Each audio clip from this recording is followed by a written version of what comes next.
6월 26일 이 시각 주요 뉴스입니다. 연준 위원들이 인플레이션 압력 확대와 금리 인상 필요성에 무게를 두고 있어 달러 원 환율이 당분간 오름세를 이어갈 것이라는 전망이 나왔습니다. 이재명 대통령의 국정 지지율이 취임 후 최저치로 떨어졌습니다.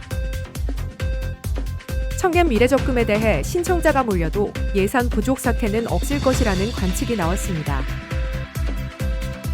해양수산부는 호르무즈 해협에 대기 중이던 국내 선박 8척이 빠져나와 정상 항해를 재개했다고 밝혔습니다. 정부는 1조 원 규모의 재정 투입과 세제 공급 조치로 물가 안정을 추진하겠다고 밝혔습니다.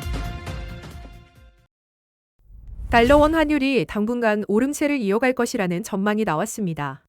하나증권 정규현 이코노미스트는 연준 위원들이 인플레이션 압력 확대와 금리 인상 필요성에 무게를 두고 있어 하반기 금리 인상 경계감이 높아질 수밖에 없다고 밝혔습니다.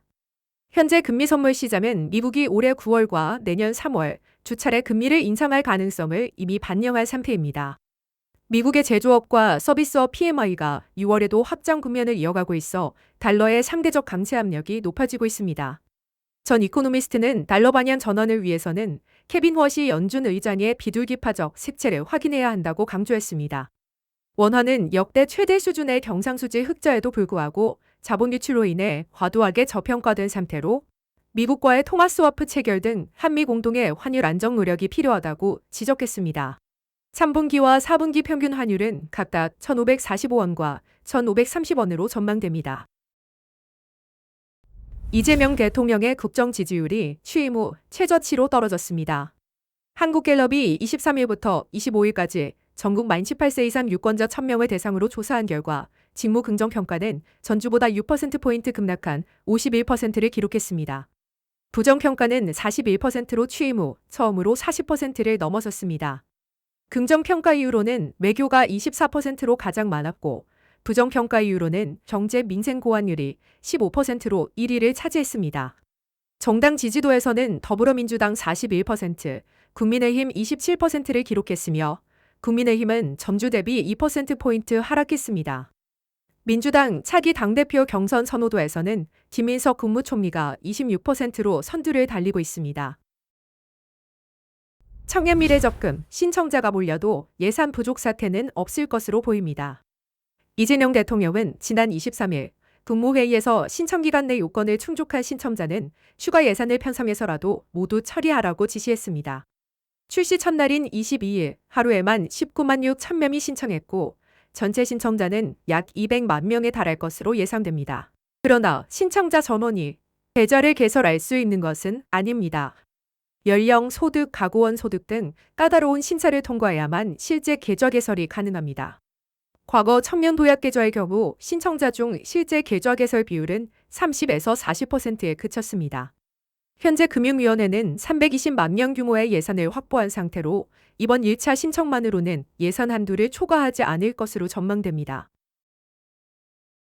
호르무즈 해협을 빠져나오는 국내 선박들의 속도가 빨라지고 있습니다. 해양수산부는 26일 해협 안에서 대기 중이던 국내 선사 운용 선박 8척이 해협을 통과해 정상 항해 중이라고 밝혔습니다. 지난 24일부터 4일 연속으로 통과가 이어지며 이 기간 해협을 빠져나온 국내 선박은 총 17척에 달합니다. 이번에 통과한 선박에는 한국인 선원 37명이 승선하고 있으며 이 중 한 척은 우리나라를 향해 항해 중입니다. 해협 내측에 남아있는 우리나라 선박은 기존 13척에서 5척으로 줄었고 잔류 한국인 선원은 총 47명입니다. 해양수산부는 남은 선박 5척에 대해서도 실시간 모니터링과 안전운항 지원을 계속할 방침입니다. 소비자 물가 상승률이 5월 3.1%까지 치솟으며 서민 부담이 커지고 있습니다. 정부가 하반기 물가를 3% 이내로 잡기 위해 1조 원 규모의 재정을 투입합니다. 석유류 최고가격제를 유지하고 다음 달 종료 예정인 유류세 인하 조치의 추가 연장도 검토합니다. 장바구니 물가 안정을 위해 3,500억 원을 투입해 역대 처음으로 농축수산물 전 품목 할인 행사를 추진합니다. 모든 마트에서 계란 전 품목을 20% 할인하고 고등어와 마른 김 등 가격이 급등한 수산물은 최대 60%까지 할인합니다. 하반기 전기가스요금 등 공공요금은 동결하고 LPG와 LNG 할당 관세율도 0%로 낮춥니다. 소상공인 희망드림 대출 규모는 기존 1조 5천억 원에서 3조 원으로 2배 확대합니다.